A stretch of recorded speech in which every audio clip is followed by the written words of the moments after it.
very pleased to have today as our special guest Wes Bush, who is the Chairman, CEO, and President of Northrop Grumman. Northrop Grumman, as many of you may know, is based in Falls Church, Virginia, and it's a company that is the fourth largest aerospace defense contractor in the United States. It's a company with about a $26 billion market cap and revenues approaching about $25 billion and more than 65,000 employees. And when our guest became the CEO in January of 2010, the stock was at a certain level. It's now up 116% since he became the CEO. So, very good. Wes grew up in various places in the United States, but went to high school in West Virginia. He went to undergraduate at MIT, got a degree in electrical engineering, and got a master's degree in electrical engineering, and then joined the Aerospace Corporation, which is an entity that was affiliated with the U.S. government, and then later went to TRW, where he rose up quickly and ultimately ran their Aeronautical Systems Division, which was based in England. And then TRW was acquired by Northrop, and then he ultimately became a senior official at Northrop. And at Northrop, he rose up and ultimately became the CFO, the COO, and ultimately president and now CEO as well, and now also, as of July of 2011, the chairman of the board also. At the company, he's done a great many things that we'll talk about today to change the culture of the organization, but he's also, of course, increased the stock price, as I mentioned. He's very involved in a lot of philanthropic organizations, including Conservation International, where he's a member of the board, and he's done a lot to increase the sustainability culture of Northrop. And he's very active in the outdoors-related areas and also was associated with and chairman of the board of the Aeronautical Industry Association board last year. So, Wes, thank you very much for coming. Thank you, David. Thanks for having me. So you've now been running this company for about 5 years. Mm-hmm. So how can somebody who's running a company for 5 years, as important as this company, look so young? And do you sell vitamins as well as other things? Well, I'll tell you, I feel fortunate to be able to work with so many talented and smart folks in our company and in the national security community. And I think that makes us all feel young and keep energized in what we're doing. It's just a remarkable community to have the opportunity to work in. Okay. So right now we're facing an era where we're ending some wars and the defense budget is likely to come down. So how will Northrop Grumman and other companies like you deal with the fact that defense budgets are coming down? Do you see your sales and your earnings coming down, or how do you expect to handle this? Yeah, we are in another one of our cycles. You know, our industry is clearly cyclical, and we've been through this before, of course. And we're actually now several years into the decline, the current decline in the department spending and more broadly national security spending.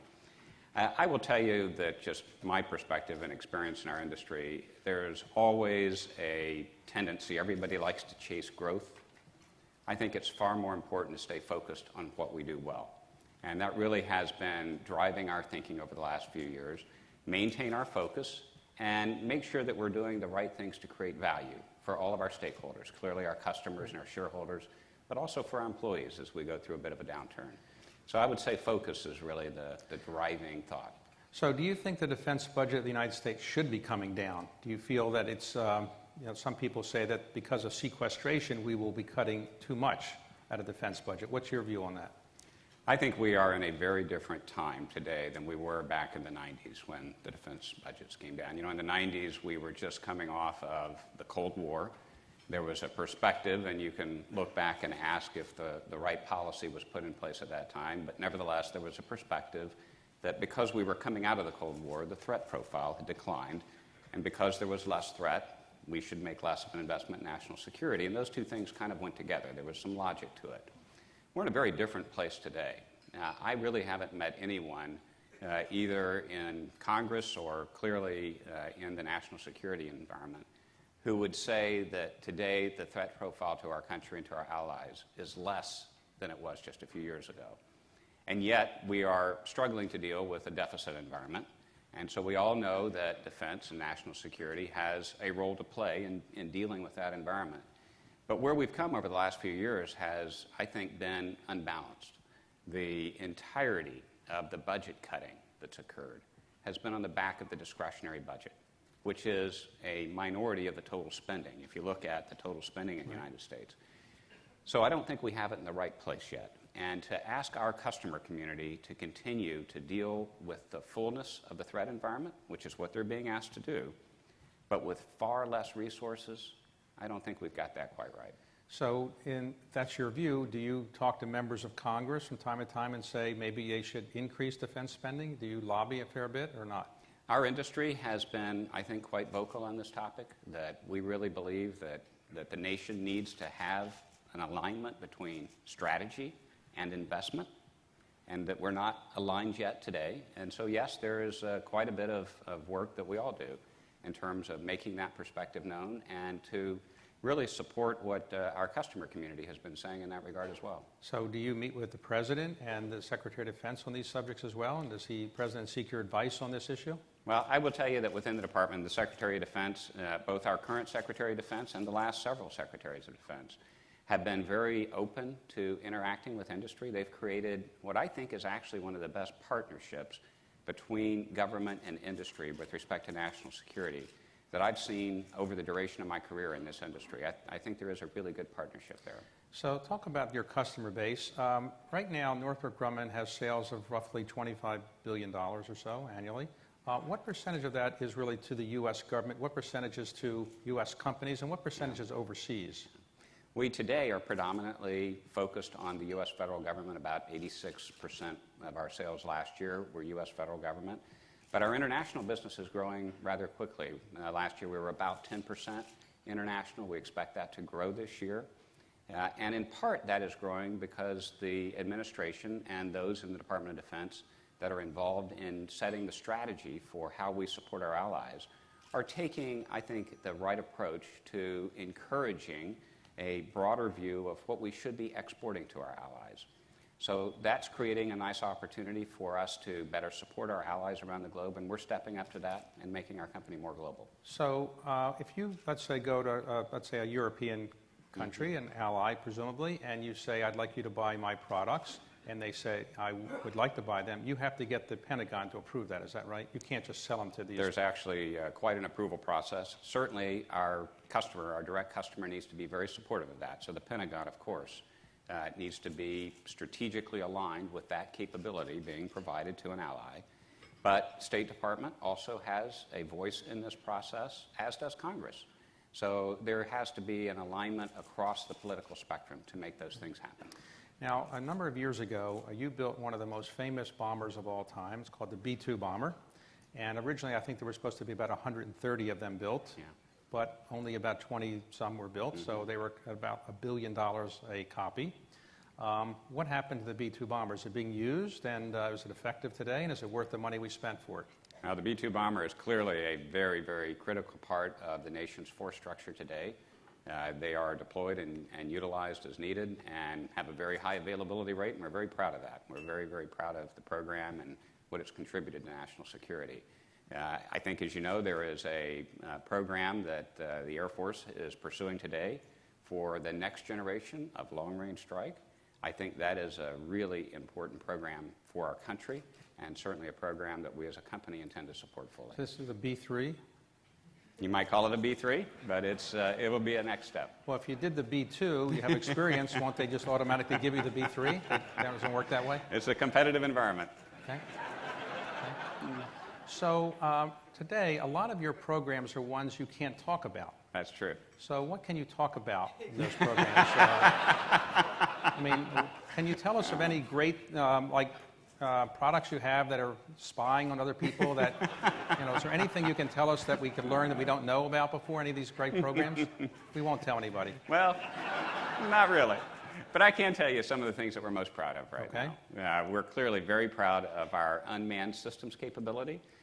In fact, we just won the Collier Award for a product that we demonstrated last year. For the first time ever, we landed an unmanned aircraft on the deck of an aircraft carrier, which was quite an accomplishment. And you can see it on YouTube if you haven't seen it before to see how this aircraft landed very precisely, very accurately on the deck of the aircraft carrier. And of course, it's able to take off at the deck of the aircraft carrier as well. So it's an example of a class of technology that I think really is in its infancy, that has an opportunity to grow dramatically as we look at the future. President Bush 43 landed on an aircraft carrier He did. once, and was your landing better than his or not? No, we didn't miss the wire. So. Okay. Okay. So you don't like the word drone, or do you like the word drone? Many of your unmanned things could be called drones, but why do you not use that word? It's a popular terminology. We think it is a poor reflection of the class of technology that really goes into making these systems work. Our systems, our unmanned systems, are truly robotic. So it is not simply a remotely piloted vehicle, where there's someone sitting on the ground with a joystick actually flying the aircraft. Our aircraft fly themselves. So the class of technology that's in there embodies a full range of both aerodynamic technology as well as the computer science and the autonomy technology that goes into making something truly robotic. And today we have a lot of troops that are coming home, and presumably they don't want to be redeployed, and we probably will shrink the number of men and women in our armed forces. Mm-hmm. Do you think that that's a danger, or do you think we can do so many things with electronics now that we don't need as many men and women as we've had in combat troops? Well, if you look at the national security strategy, I see it as having two fundamental underpinnings. First and foremost, we have the best trained servicemen and women around the world. That is the core of the underpinning of our national security strategy. But secondly, we equip those men and women with the very best technology. And our strategy fundamentally relies on technological superiority. So I look at what we're doing with Unmanned and some of the other things that are going on in the technology arena really as a way of supporting our servicemen and women. Your question about force structure and size of structure, naturally after we've been involved in conflicts, there's always a need to take the force structure down, and the department is working its way through that today. But I really don't see the evolution of the technology as a complete replacement for people in any sense. There needs to be constantly the right mix, the right balance of human talent and technology for us to really execute our strategy, a strategy that serves us well. And today, the equipment that you design and your competitors design is pretty complicated. It's not like a video game. And so are the people that come into the military, are they really able to operate these things as efficiently as designed? It's interesting. The digital natives among us, those younger folks that are constantly both coming into industry and coming into the military, I would never underestimate their ability to deal with technology. It's just phenomenal what can be done. In fact, we observed this collectively as a nation as we deployed many young people into theater over these last number of years. They invented what to do with many of these technologies in theater. They came up with new ideas. Our servicemen and women actually using these technologies that had been provided to them, used them in new and different ways that had not been thought of as they were being developed. So I'm constantly impressed with what our servicemen and women can do. So your background and what your company does involves with something that might be called spy satellites. Some people might not call it that, but let's say it's called spy satellites. Are you surprised, I was, that with all the spy satellites around the world, they can't find the Malaysian Airlines? I mean, why wouldn't some spy satellite have seen something going there? But did that surprise you? Well, it's like most things. You've got to be looking at what you want to observe when you need to observe it. So I would certainly say that this has turned out to be a very challenging problem from a technology perspective, finding the aircraft. So we all hope that it gets solved soon. Well, all of us have seen Google Earth, and we've seen, it's amazing, isn't it? You can look at your house or something. Yes. Are our spy satellites, they have better resolution than Google Earth or not? You'll have to ask other folks about that one. Yeah. All right. So you are working your way up the company, and did you ever expect to be in the aerospace defense industry when you were at MIT, or is that what you always wanted to do? I always had my eye on the space industry. Okay. Yeah, I've really been a part of that in my mindset and thinking since I was very young, and aspired to be an engineer in the space industry. So did you want to be an astronaut, or you didn't want to I think we all wanted to be an astronaut at some point in our lives. Yeah. Well, yeah. I probably didn't, but, I don't think I would have qualified, but okay. That Tang, that food, that they did service is not as, I wouldn't have liked the food, but okay. So you rise up, and you're rising, meteorically up the company, and then you become on January 1 of 2010, you become the CEO.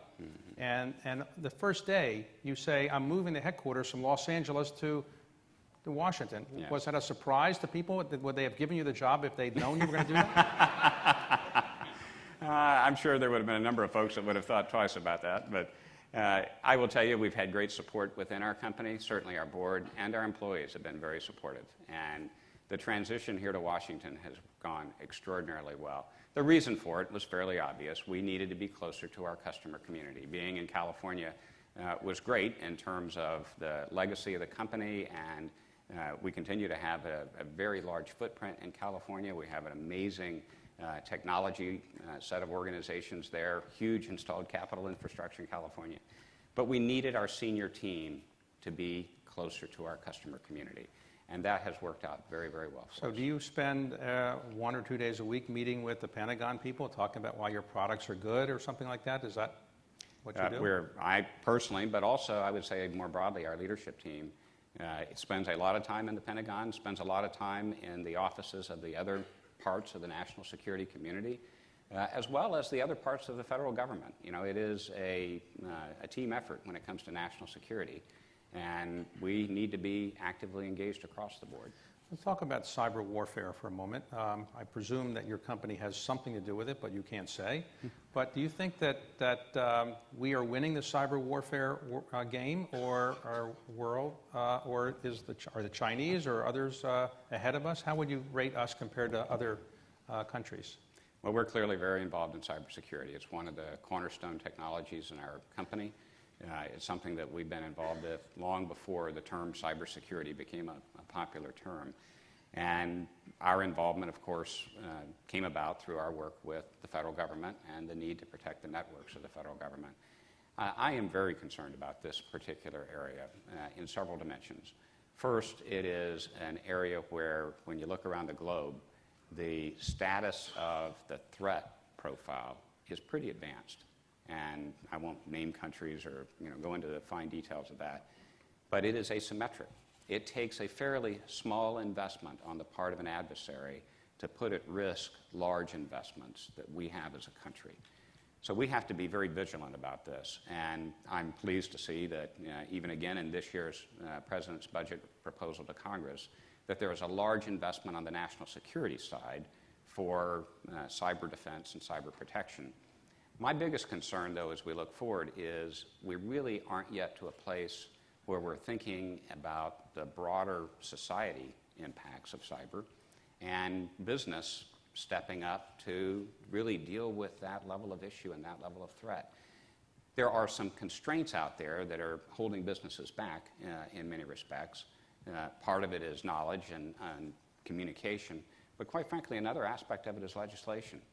And one of the things that I think is in front of us as a country is to get over this hurdle on legislation so that we can do the things we need to do to be more effective in securing the cyber infrastructure of the country. Well, there were reports that our government was able to tap into the computers of Google or Facebook or Microsoft or things like that. Was that a surprise to you, or you can't say? I wouldn't comment on what may or may not be happening, with respect to other companies. But I would simply say that, with the world being so networked together, that our country's ability to really have a presence in cyberspace and do the things that we need to do for the long-term security of our nation and our allies is really, really important. So, as the CEO of your company, presumably people want to overseas see what's on your computer. So how do you make sure that your mobile device and your computer you might use at home is not going to be invaded by some foreign country? What do you do?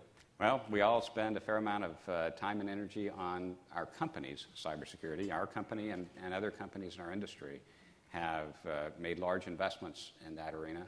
And we know that that is constantly changing. The threat environment that we're dealing with is constantly changing. So it's just a constant battle, but just as it is for the Department of Defense and most of the federal agencies. But you must have some special way of doing. Is there anything you can tell us that we can do on our little computers that comparable to what you do to keep yourself from being invaded by some foreign power? Change your password often. Okay. So today, there are, let's say, 5 very large aerospace defense companies in the United States, you might say. And over the last couple of years, the Pentagon has not encouraged anybody to make acquisitions of each other. They want to have, I guess, what we have now. But there were many more defense companies in previous years. Now they've consolidated down. But do you think as a result of the defense cutbacks we're likely to see, there will be more consolidation among the large defense companies? And do you think the Pentagon should allow that to happen? You know, your observation is an important one. The large defense primes that are out there today, and Northrop Grumman is one, were built through large-scale M&A. And it really was a necessity that we go through that really over the course of the 1990s and the early part of the last decade. There simply wasn't the level of budget to support the industrial infrastructure that existed at that time. And so consolidation was genuinely a necessity to enable our industry collectively to do the tough things we needed to do to scale the infrastructure so that we could more efficiently and effectively support our customer community. And during that period of time, the customer community was very, very supportive of it. You know, those things wouldn't have happened without customer support. I would say over the last decade, the customer community has been more focused on ensuring competition, and that has dominated a lot of the thinking. As we go forward, it's kind of difficult to speculate what world events or other things might shape the thinking and whether that might change. But I would say today the focus is on ensuring competition. Well, one time your company was going to merge with Lockheed Martin. Yes, many years ago. And do you think that could be allowed in the future? I wouldn't speculate. Okay. You know, I don't see anything like that on the near-term horizon in terms of not just our company but our industry. Okay. But the world continues to change around us. You know, if history tells us anything, things continue to change, and we all need to understand what that means and be thinking forward on it. Right. Sometimes you divest things, and you divested your shipbuilding business. We did. And since it was divested, it's done extremely well on its own. So some people have criticized you, saying, why couldn't you manage it as well as it's being managed now? You must have read that criticism. I did. Yeah. Okay. So I was amused by it. So why did you spin off your shipbuilding business? Well, first let me say we are incredibly proud of, and it's called HII, Huntington Ingalls Industries. The shipbuilding business was one that was a part of that aggregation that occurred in the late 90s and the early part of the last decade, and started out with a lot of logic to it as to why it would make sense for a company like ours to own shipbuilding. As time went on, that logic proved to not necessarily be the case. You know, it really did not turn out that by owning shipbuilding that was a convenient way for us to apply our other capabilities onto ships. In fact, oftentimes our customer community really wanted to separate those two things.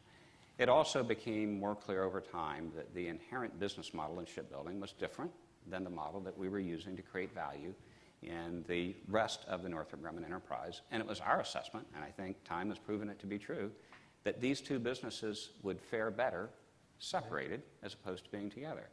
So that was the action we took on the premise that they would do well. And so I'm just absolutely delighted with how this has turned out. Now, you're in the aerospace defense business, and as you pointed out, it's probably the revenues coming from the customer going to go down a bit. Yeah. So have you considered getting out of that business a bit and getting into other businesses or expanding beyond the aerospace defense business?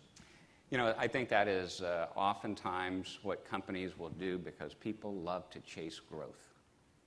And I think it's a mistake. I really do. Part of the learning that many of us went through in the 90s was that it is actually difficult for defense companies to suddenly paint themselves as a commercial company and try and pursue things in that direction. We're pretty good at partnering.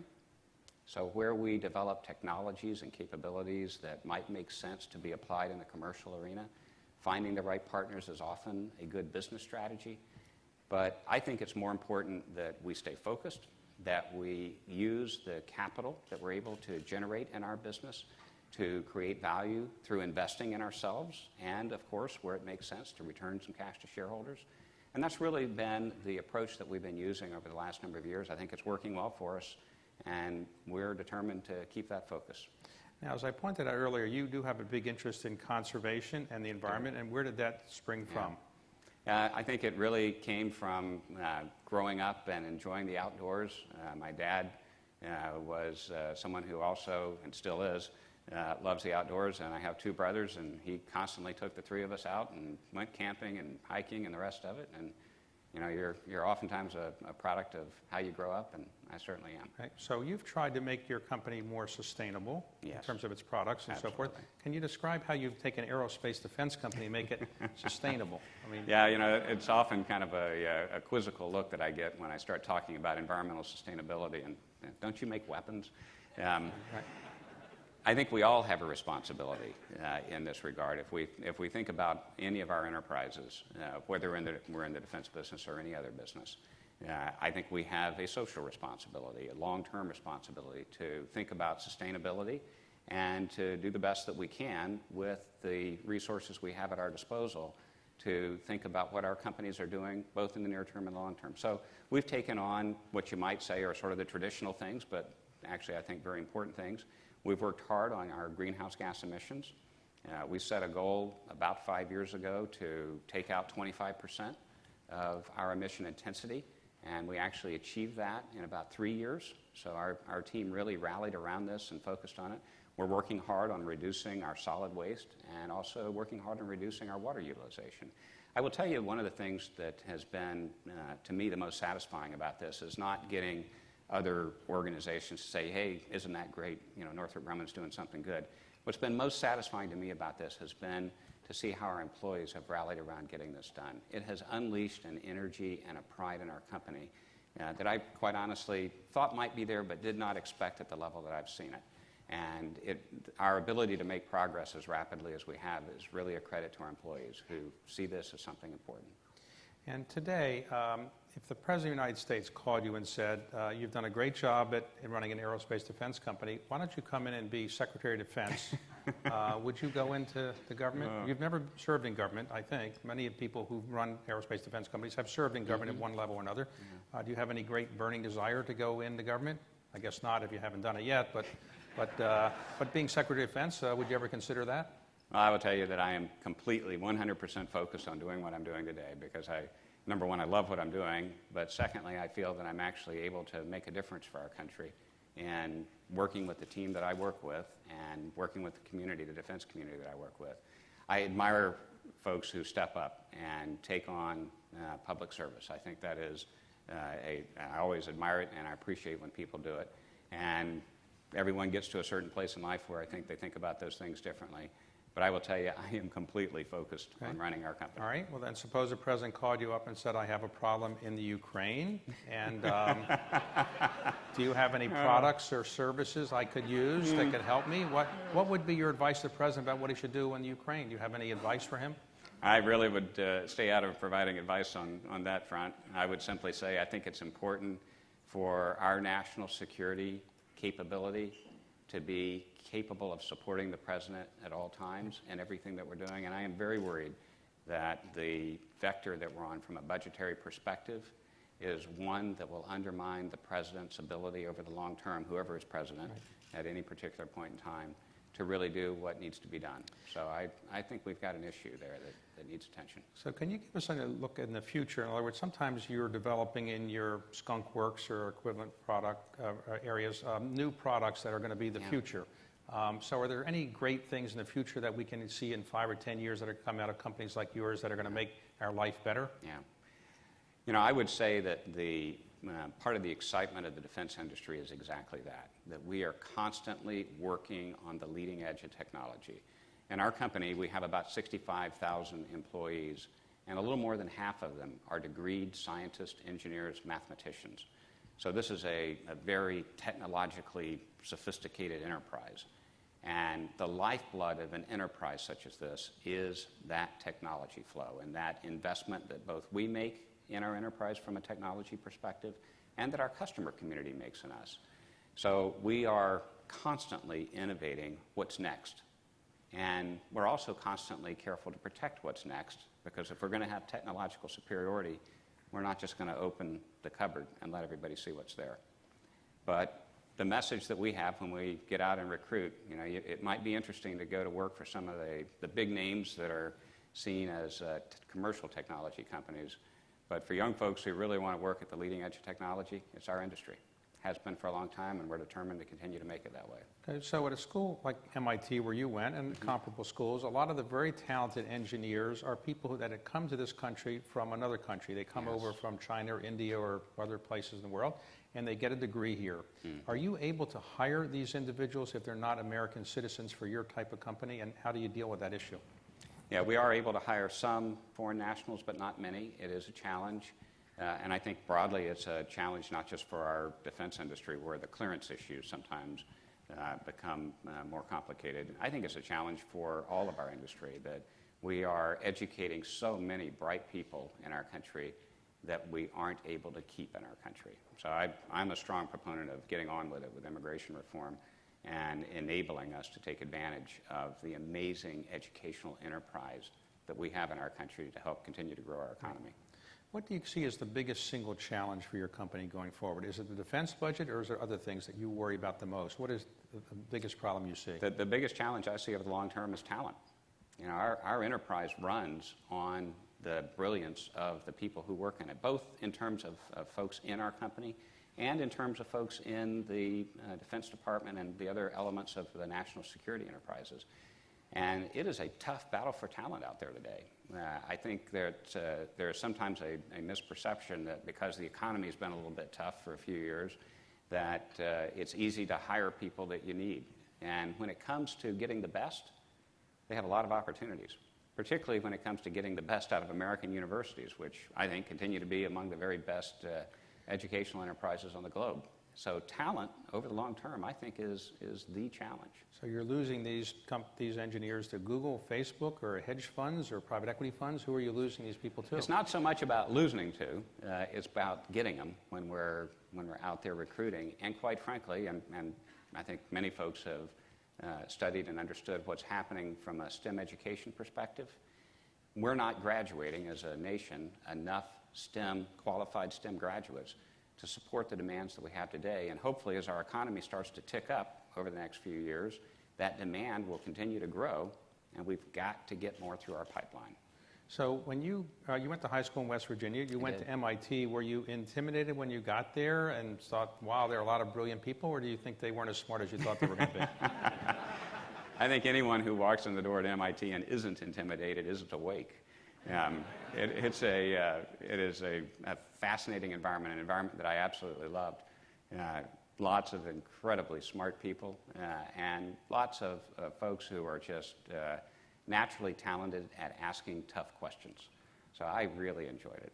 So as you've become more prominent in the business world, have they come after you at MIT for donations or something? Or we all do what we can to help, particularly when it comes to education. You know, from my perspective, the opportunity we have as a country to continue to stay ahead relies fundamentally on our ability to keep higher education. We need to work on K through 12 as well. We've got to keep higher education at the forefront.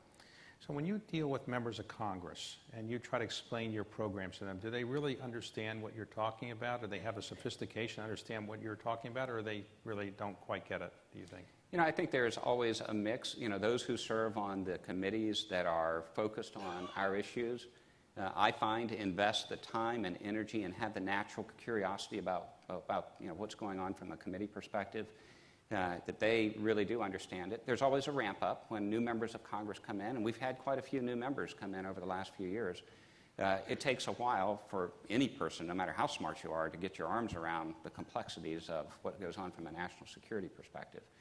I would say oftentimes when we're talking to members who are not involved in the national security committees, that they are not inherently as fluent in all those issues, and so it takes some dialogue.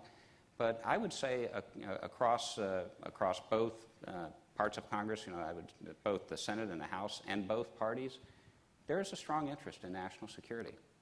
And do you see any threat that foreign governments and their defense contractors have any chance of overcoming the major defense contractors in the United States in terms of their capabilities? Do you see the American companies still dominating this world for a long time or not? I would say our industry is becoming more of a global security industry.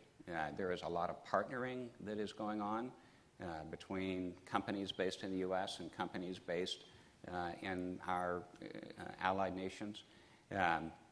We are working to expand our footprint internationally, and I think very appropriately, many of the internationally based defense enterprises are working to expand their footprint here.